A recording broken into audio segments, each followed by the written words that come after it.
O Renan Santos perdeu muitos eleitores, perdeu muitos votos com a declaração sobre o Neymar, porque todo mundo gosta do Neymar. Estrategicamente falando, não era o momento para criticar o Neymar. O Neymar hoje, todo lesionado, todo zoado, ele não é o mesmo Neymar de 2014, de 2000, entendeu? Família, é o seguinte, hoje de manhã eu tava conversando com a minha esposa e ela tava falando sobre os pronunciamentos do Renan Santos e do Kim Kataguiri a respeito da eliminação do Brasil. Não a respeito da eliminação do Brasil em si, mas sim sobre eles estarem falando mal do Neymar, né? Ela diz que estrategicamente falando, a questão não é ele ter falado da eliminação da Copa, né? Mas sim o Renan Santos e o Kim Kataguiri ter batido no Neymar, ter atacado o Neymar. Vamos falar assim, na minha opinião não é ataque nenhum aquilo ali. São só exposições da vida real. Só que na visão dela, e aí vocês me digam a opinião de vocês, na visão dela, estrategicamente falando, não era o momento para criticar o Neymar. Foi o último jogo dele na seleção brasileira e etc. Foi um clima ali de tipo assim, Neymar não vai mais vir pra Copa, né? Se fosse na pegada do Messi, mais velho que o Neymar, né? Então talvez ele poderia vir mais uma, em 30. Mas o Neymar não vai vir, ele já tá todo lesionado, já tá todo desgraçado. O Renan Santos perdeu muitos eleitores, perdeu muitos votos com a declaração sobre o Neymar, porque todo mundo gosta do Neymar, né? O Neymar é a pessoa mais seguida do Brasil, acho que é o Neymar. E naquele momento ali, as pessoas tinham ali uma sensação de empatia com o Neymar, né?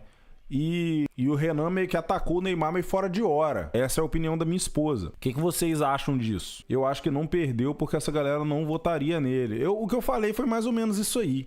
Tá ligado? A galera que comenta nos vídeos, tipo assim, uma piada sem graça, alguma coisa, quem vai e comenta assim, nossa, eu votava no Renan, eu ia votar no Renan, mas agora que ele falou isso, agora eu não voto mais. Quem comenta esse tipo de coisa já não ia votar. É a minha opinião. Sempre que eu vejo esse tipo de coisa, sabe? Não, eu ia votar nele, mas agora que ele falou isso, agora eu não vou mais, não. Quem comenta essas coisas já acha que não vai votar, entendeu? Eu odeio o Neymar, mas infelizmente ele é o único que tava fazendo alguma coisa. Ele podia fazer alguma coisa, mas o Ancelotti tava nem colocando ele pra jogar, pô. Acho que ele jogou 20 minutos de um jogo. Ó, xingar o Neymar não pega muito bem agora, porque parece que o Renan é a favor da esquerda.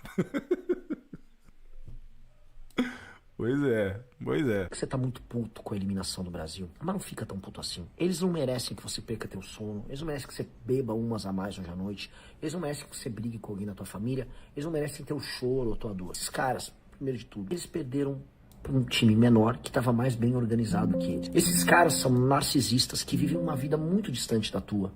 E que no final do jogo, enquanto a Noruega, que vem num país frio, tava lá com mais de 30 graus, correndo pra lá e pra cá, não tiveram força de reação pra absolutamente nada. Esses caras terminaram o jogo, saíram lá, falaram qualquer coisa pra imprensa e voltaram pra casa, vão pegar seus aviões, vão sair com suas mulheres famosas e tá acabado. Bonita é a história de Cabo Verde, um país de 500 mil habitantes que quase derrota a Argentina, que fez o mundo inteiro torcer pra eles. E que na derrota foram maiores do que a vitória argentina. É isso que a gente admira nas grandes derrotas, não é? Os 300 de Esparta perderam pros persas, mas será que eles verdadeiramente perderam ou ganharam? Quem está na história hoje são eles, não os persas. Nesse sentido, o que eu falo pra vocês é, nós brasileiros estamos nos acostumando a perder, mas não perder por coisas grandes, mas sim perder por coisas pequenas. Perder por gente que não vale nosso choro, gente que não vale nada. Quando a gente perdia com o Ayrton Senna, ele não ganhava todas as corridas, mas valia a pena perder com o Ayrton Senna. Quando o Brasil perdeu a Copa de 82, perdeu com o Zico, com o Sócrates, com o Falcão, com o Cerezo, foi no mesmo dia. Foi no 5 de julho de 1982. O Brasil inteiro chorou.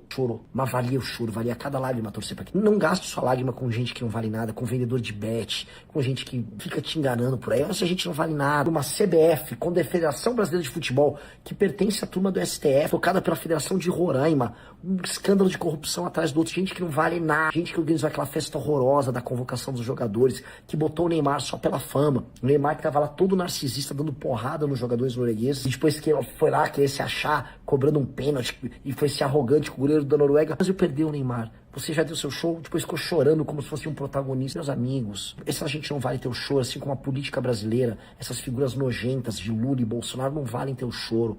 Não vale tempo gasto, não vale nada. Nós temos que construir a nossa história sozinhos. Eu sei que vocês estão se sentindo sozinhos, que não tem mais festa, não tem churrasco, vocês não vão se encontrar com os amigos para comemorar o jogo do Brasil. Não vai ter nada disso. Vai ter um Brasil horroroso lá fora. E ele vai estar bem feio lá fora. Não vai estar horroroso lá na Noruega, que eu posso falar pra vocês que é um país maravilhoso, que futebol nem é o esporte mais importante e ainda ganhar da gente. Tá na hora da gente talvez fazer a lição de casa nos outros temas. para que o futebol não se torne a nossa única alegria, a nossa única saída. Mas mais uma alegria, mais uma válvula de escape. Quando a gente se torça, seja por gente que mereça a nossa torcida.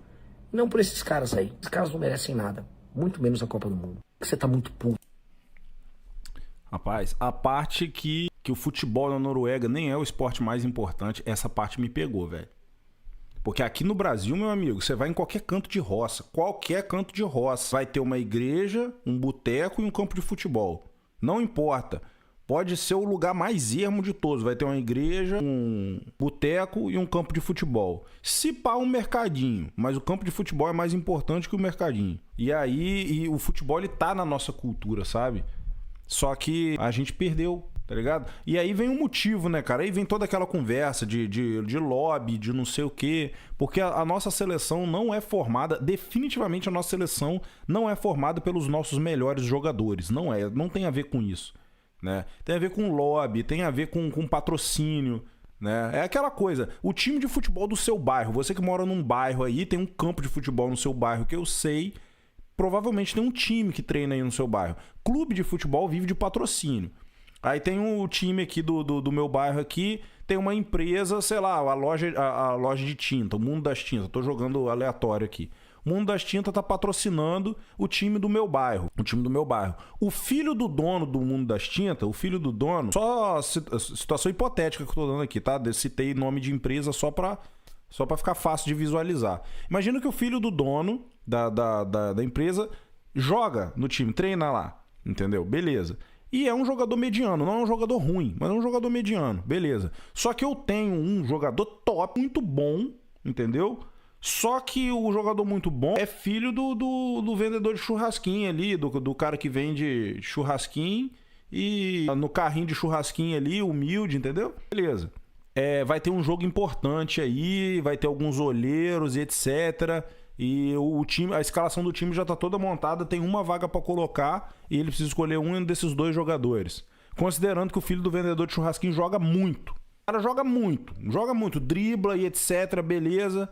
Só que quem que você acha que o treinador vai colocar? O cara que joga muito é filho do vendedor de churrasquinho ou filho do patrocinador? Tá entendendo? É esse tipo de coisa. Não dá pra ir contra isso, porque às vezes coloca o filho o outro menino pra jogar, o bom de bola mesmo pra jogar, deixa o outro no banco, e aí o clube perde o patrocínio, perdeu o patrocínio, o clube deixa de existir.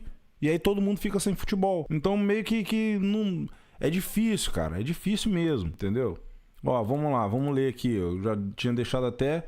Ó, se eles pararam de votar no Renan por conta da crítica ao Neymar, já ia deixar de votar no Renan de qualquer jeito. Concordo. Foi uma das coisas que eu falei. Pra minha esposa. Primeiramente, o MBL tem um livro todo falando sobre o Cruzeiro do Neymar, então já não ia votar se fosse isso. Pois é. Porque no fim, Neymar não é um bom jogador mais. É um cara regular. O problema é que a seleção é medíocre. Sim, é verdade. O Neymar hoje... todo lesionado, todo zoado. Ele não é o mesmo Neymar de 2014, de 2000, entendeu? Cheguei, não acredito nisso, só acho o time uma merda. Pois é, mano. Bom, assistimos o vídeo do Renan, já vou preparar o vídeo do Kim aqui. Acho que o Kim falou também, né? Deixa eu ver aqui. Falou, já tô com o vídeo aqui na goma. Vamos lá. Que a gente vive, né? Nem do futebol dá pra dizer que é mais. Paizinho de merda que a gente vive, né? Nem do futebol dá pra dizer que é mais. Nem do futebol dá pra se orgulhar. Nem no futebol dá pra ter um sentimento de patriotismo, de orgulho, de olhar pra cara de país desenvolvido, de falar, ó, beleza aí, né? Pelo menos aqui a gente manda. Aqui é o nosso território. Nem isso sobrou. Vocês sabem, vocês me conhecem, vocês sabem que eu não sou nenhum especialista em futebol. Agora, eu entendo e eu sei diferenciar um cara que é um vagabundo, um festeiro, um cara que é um cara indisciplinado, que não é obstinado, de um cara que tem raça, de um cara que é disciplinado, de um cara que tem um foco, de um cara que tá sedento, de um cara que tem sangue no olho. E a nossa seleção, ela é feita por esse primeiro tipo de pessoa. Não é o cara que tá lá com sangue no olho, que ele tem uma obsessão de vida, que ele tá lá querendo dar a vida pra conseguir o que ele quer. Não, é muito simbólico, é muito emblemático, não só da seleção brasileira, mas do Brasil de maneira geral. E até pegando aí, faz pelo menos 20 anos que a gente não ganha uma Copa do Mundo. Eu era criança a última vez no Penta. Eu acho que isso é emblemático da seleção brasileira e do país, a postura do Neymar. Porque o Neymar foi lá, foi colocado no momento que, mais uma vez, eu não entendo de futebol, tá? Mas pra mim, a sensação que passou, não era pra ele ter sido colocado, não era o momento dele colocar. Assim, cagou ainda mais a seleção, que já não tava indo bem, que já não tava jogando bem, não era o momento dele, não era a posição dele.